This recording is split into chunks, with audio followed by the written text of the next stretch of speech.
बिस्मिल्लाहिर्रहमानिर्रहीम। अस्सलाम वालेकुम नाज़रीन, आज की हमारी वीडियो का मौजू होम्योपैथिक की डायरिया के लिए एक आला तरीन दवा कुर्ची, उसके इस्तेमाल का तरीका क्या है और किस पोटेंसी में इस्तेमाल करनी चाहिए, उसके बारे में अभी हम आपको तफसील से बताते हैं। वीडियो शुरू करने से पहले मेरी आपसे रिक्वेस्ट है कि अगर आप मेरे इस चैनल घर का डॉक्टर पर नए हैं तो इस चैनल को सब्सक्राइब करें और साथ बेल आइकन का बटन भी प्रेस कर दें ताकि ऐसी मालूमाती वीडियो आपको बार वक्त मिल सके।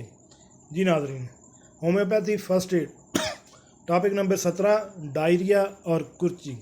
डॉक्टर मोहसिन साहब कहते हैं कि डायरिया एक ऐसा मर्ज़ है जिससे जिसमें फ़ौरन पानी की कमी हो जाती है और मरीज़ मौत के करीब हो जाता है।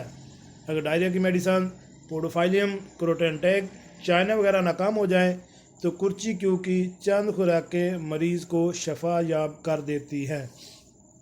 यानी ऐसे मरीज़ जिनको आपने पहले पोडोफाइलियम, क्रोटेंटेक और चाइना इस्तेमाल कराई हैं और उससे उनको फाका नहीं हो रहा तो आखिरी हथियार के तौर पर आप कुर्ची क्यू के चंद खुराकें इस्तेमाल कराएं। चंद खुराकों से ही मरीज़ इंशाअल्लाह सेहत याब हो जाएगा। जी नाज़रीन, कैसी लगी आज की हमारी ये मालूमाती वीडियो? उम्मीद है आपको पसंद आई होगी। मिलते हैं एक नई वीडियो के साथ। अस्सलाम वालेकुम।